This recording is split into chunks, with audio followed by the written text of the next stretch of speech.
Friends, welcome to our channel. Friends, కేవలం మీ దగ్గర 10th certificate మాత్రమే ఉంటే ఈ పర్మనెంట్ ఉద్యోగాలను మాత్రం ఎట్టి పరిస్థితుల్లో కూడా మిస్ చేసుకోకండి. ఎందుకంటే ఈ నోటిఫికేషన్ మీకు మళ్ళీ రాకపోవచ్చు. దాదాపు మనకి 4 years తర్వాత అయితే వచ్చింది ఈ నోటిఫికేషన్. అన్నీ కూడా పర్మనెంట్ ఉద్యోగాలు, ఎటువంటి ఎక్స్పీరియన్స్ అవసరం లేదు, ఎలాంటి స్పోర్ట్స్ సర్టిఫికేట్తో కూడా పని లేదు. జస్ట్ మీ దగ్గర 10th పాస్ సర్టిఫికేట్ ఉంటే ఈ జాబ్స్కి మీరు అప్లై చేయొచ్చు. ఎలాంటి అప్లికేషన్ ఫీజు కూడా లేదు, మంచి సాలరీ అయితే ప్రొవైడ్ చేస్తున్నారు. సెలక్షన్ ప్రాసెస్లో కూడా మీకు ఎలాంటి ఇంటర్వ్యూ కూడా ఉండదన్నమాట. సో చాలా మంచి ఆపర్చునిటీ. ఆంధ్రప్రదేశ్ వాళ్ళైనా తెలంగాణ వాళ్ళైనా మేల్ అండ్ ఫిమేల్ ఇద్దరికీ అవకాశం ఉంది. ఈ వీడియోలో మీకు జాబ్స్ గురించి పిన్ టు పిన్ డీటెయిల్గా క్లియర్గా ఎక్స్ప్లెయిన్ చేస్తాను ఈ వీడియోలో. కాబట్టి మీ అందరికీ ఒకే చిన్న రిక్వెస్ట్, వీడియోని పూర్తిగా చూసే ప్రయత్నం అయితే చేయండి. అండ్ ఒక చిన్న రిక్వెస్ట్, వీడియోని లైక్ చేస్తే నాకు కూడా కొంచెం సపోర్ట్గా ఉంటుంది. కాబట్టి తప్పనిసరిగా లైక్ చేసి మీ వాట్సాప్ స్టేటస్లో కూడా పెట్టుకోండి. చాలామందికి హెల్ప్ అవుతుంది నోటిఫికేషన్. అండ్ వీడియోని మీ ఫ్రెండ్స్ కూడా షేర్ చేయండి. ఛానల్ని సబ్స్క్రైబ్ చేసుకుని నోటిఫికేషన్ డీటెయిల్స్లోకి వెళ్ళినట్లయితే government of India, ministry of finance, department of రెవెన్యూకి సంబంధించినటువంటి శాఖకి సంబంధించి పర్మనెంట్ ఉద్యోగాలకి సంబంధించినటువంటి నోటిఫికేషన్. ఈ నోటిఫికేషన్ ద్వారా వీళ్ళు క్యాంటీన్ అటెండర్కి సంబంధించినటువంటి జాబ్స్ని అయితే భర్తీ చేస్తున్నారు. ఈ జాబ్స్కి సంబంధించి సెలెక్ట్ అయితే మీకు పే లెవెల్ 1 ప్రకారం అన్ని అలవెన్సెస్ కలుపుకుంటే మీకు స్టార్టింగే 35,000 వరకు అయితే వస్తుంది. అండ్ ఈ జాబ్స్కి అప్లై చేయడానికి క్వాలిఫికేషన్ జస్ట్ 10th పాస్ అయితే సరిపోతుంది. ఎటువంటి స్పోర్ట్స్ సర్టిఫికేట్ అక్కర్లేదు, ఎలాంటి అనుభవం కూడా అవసరం లేదు. మీరు ఇంటర్ పాస్ అయినా డిగ్రీ పాస్ అయినా కూడా ఈ జాబ్స్కి ఎలిజిబుల్ అనమాట. సో వేకెన్సీస్ కూడా మనకి అన్ని క్యాస్ట్ల వరకు వేకెన్సీస్ అనేవి కేటాయించారు. కాబట్టి మీరు ఏ కేటగిరీ వాళ్ళైనా సరే ఈ నోటిఫికేషన్కి అప్లై అయితే చేసుకోవచ్చు అనమాట. అప్లికేషన్ ఫీజు కూడా లేదు కాబట్టి ఎవరు కూడా ఈ నోటిఫికేషన్ అయితే మిస్ చేసుకోవద్దు. కొంచెం హార్డ్ వర్క్ చేయండి, మీరు ఈ యొక్క పర్మనెంట్ జాబ్స్ అయితే పొందొచ్చు అనమాట. కేవలం మీకు ఒక సింగిల్ ఎగ్జామ్ అనేది కండక్ట్ చేయబోతున్నారు. అది కూడా మనకి మల్టిపుల్ చాయిస్ క్వశ్చన్స్కి సంబంధించి ప్యాటర్న్లోనే మీకు ఎగ్జామ్ అనేది ఉంటుంది. అది కూడా ఏంటంటే జస్ట్ 3 సెక్షన్స్ నుంచి. ఇక్కడ మీకు చూడండి, న్యూమరికల్ యాప్టిట్యూడ్, అలాగే జనరల్ ఇంగ్లీష్, జనరల్ అవేర్నెస్, అలాగే ఇంకోటి ఏంటంటే మనకి క్యాంటీన్ స్పెసిఫిక్ సబ్జెక్ట్. ఈ యొక్క టాపిక్స్ మీద మీకు క్వశ్చన్స్ అడుగుతారనమాట. సో ఇక్కడ ఏంటి అంటే న్యూమరికల్ యాప్టిట్యూడ్ నుంచి 15 క్వశ్చన్స్ 15 మార్క్స్, జనరల్ ఇంగ్లీష్ నుంచి 15 క్వశ్చన్స్ 15 మార్క్స్, జనరల్ అవేర్నెస్ నుంచి ఏమో 15 క్వశ్చన్స్ 15 మార్క్స్. ఇక్కడ మీకు రీజనింగ్ అనేది ఉండదు, ఓకేనా. సో మీకు రీజనింగ్ లేకుండా ఇక్కడ మీకు ఈ యొక్క టాపిక్స్ మీద మీకు ఎగ్జామ్ ఉంటుంది. 5 మార్క్స్ వచ్చేసేమో క్యాంటీన్ స్పెసిఫిక్ సబ్జెక్ట్స్కి సంబంధించి జనరల్ హైజీన్ అనేది ఎలా చేయాలి, sanitisation, safety precautions in kitchen, basics of food and nutrition రిలేటెడ్గా 5 క్వశ్చన్స్కి సంబంధించి 5 మార్క్స్ అనమాట. సో ఈ విధంగా ఈ టాపిక్స్ మీద మీకు ఎగ్జామ్ అనేది ఉంటుంది. ఎవరైతే ఒక రిటర్న్ ఎగ్జామినేషన్లో పాస్ అవుతారో వాళ్ళకి డైరెక్ట్గా డాక్యుమెంట్ వెరిఫికేషన్ చేసేసి ఈ యొక్క వేకెన్సీస్కి ఎంపిక చేస్తారనమాట. చాలా మంచి ఆపర్చునిటీ. ఎందుకంటే మనకి ఎలాంటి స్కిల్ టెస్ట్ ఉండదు, ఎటువంటి ఇంటర్వ్యూ ఉండదు. ఒక సింగిల్ ఎగ్జామ్ అనేది పాస్ అయితే సరిపోతుంది.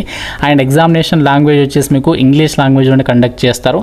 సో నెగటివ్ విధానం అనేది ఉండదు అనేది ఇక్కడ మనకి మెన్షన్ చేయలేదు. మోస్ట్లీ మనకి ఒకవేళ ఉంటే మాత్రం 0.25 మార్క్స్ అనేవి డిడక్ట్ చేసేటువంటి అవకాశం అనేది ఉంటుంది. అయితే ఈ జాబ్స్కి మీకు ఇవాళ ఇంట్రెస్ట్ ఉంటే ఏ విధంగా అప్లై చేయాలి అంటే, సో మనకి నోటిఫికేషన్లోనే అప్లికేషన్ ఫామ్ అయితే ఇచ్చారనమాట. సో మనకి నోటిఫికేషన్ లాస్ట్ పేజ్లో వస్తే మీకు ఇక్కడ నోటిఫికేషన్కి సంబంధించి అప్లికేషన్ ఫామ్ అయితే కనిపిస్తుంది. Application for the post of canteen attendant అంటే చెప్పేసి ఉంటుంది. ఇది మనకి పోస్ట్ నేమ్ అనమాట.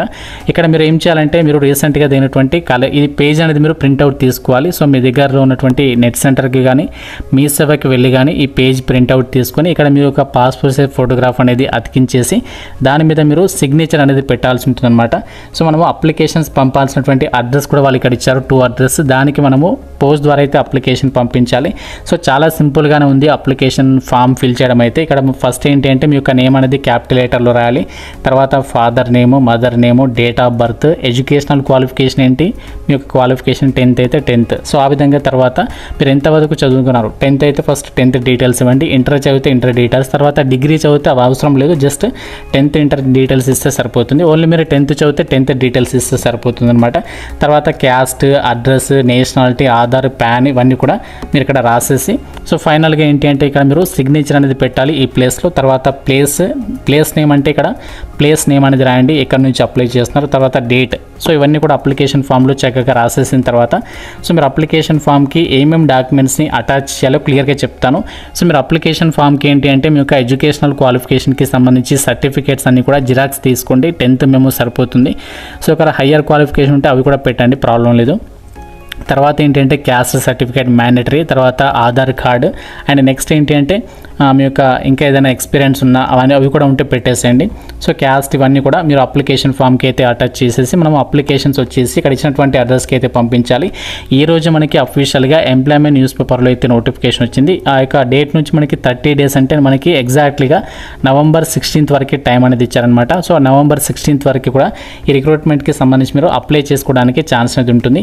సో మీరు ఇక రిక్రూట్మెంట్కి సంబంధించి ఏ విధంగా అప్లై చేయాలంటే మీరు పోస్ట్ ఆఫీస్కి వెళ్ళేసి అక్కడ ఎన్వెలప్ కవర్ అడగని తీస్తారు. సో ఎన్వెలప్ కవర్ తీసుకొని అందులో మీ యొక్క అప్లికేషన్ ఫామ్, మీ యొక్క జిరాక్స్ కాపీస్ అన్ని కూడా అటాచ్ చేసేసి మీరు పోస్ట్ ద్వారా అయితే అప్లికేషన్స్ అనేవి పంపించాలి. స్పీడ్ పోస్ట్ రిజిస్టర్డ్ పోస్ట్ అయితే చేసేసండి. సో మనకి ఎగ్జామినేషన్ వచ్చేసి ఇదే సంస్థలో అయితే కండక్ట్ చేస్తారు. ఈ యొక్క కస్టమ్ డిపార్ట్మెంట్ ఏదైతే ఉందో ఇదే సంస్థలో మీకు ఎగ్జామినేషన్ అది కండక్ట్ అయితే చేస్తారనమాట. అండ్ జాబ్స్కి సంబంధించి ఎవరైతే సెలెక్ట్ అవుతారో మీకు ఫస్ట్ 2 years ట్రైనింగ్ అనేది ఇస్తారనమాట. ప్రొబేషన్ పీరియడ్ అన్ని రకాల గవర్నమెంట్ జాబ్స్కి ఉంటుంది, దీనికి కూడా ఉంటుందన్నమాట. సో 2 years ఉంది కదా, మనకి 2 years తర్వాత తీసేస్తారేమో అని చెప్పేసి మీకు ఒక డౌట్ రావచ్చు. అలా ఉండదు, అన్ని రకాల గవర్నమెంట్ జాబ్స్కి ప్రొబేషన్ పీరియడ్ ఉంటుంది. సో అన్ని కూడా పర్మనెంట్ సెంట్రల్ గవర్నమెంట్ జాబ్సే, ఎటువంటి డౌట్స్ పెట్టుకోవాల్సినటువంటి పని లేదనమాట. అండ్ ఈ జాబ్స్కి సంబంధించి ఎవరైతే అప్లై చేయాలి అనుకుంటున్నారో మీరు కంపల్సరీగా ఎన్వెలప్ కవర్ మీద ఇక్కడ మనకి బోల్డ్ లెటర్స్లో ఏదైతే ఇచ్చారో application for the post of canteen attendant అని చెప్పేసి అది మీరు కంపల్సరీగా ఎన్వెలప్ కవర్ మీద అయితే మెన్షన్ చేయాల్సి ఉంటుంది. సో ఈ విధంగా అన్ని కూడా క్లియర్గా చూసుకొని రిక్రూట్మెంట్కి సంబంధించి అప్లికేషన్స్ పెట్టుకునే ప్రయత్నం చేయండి.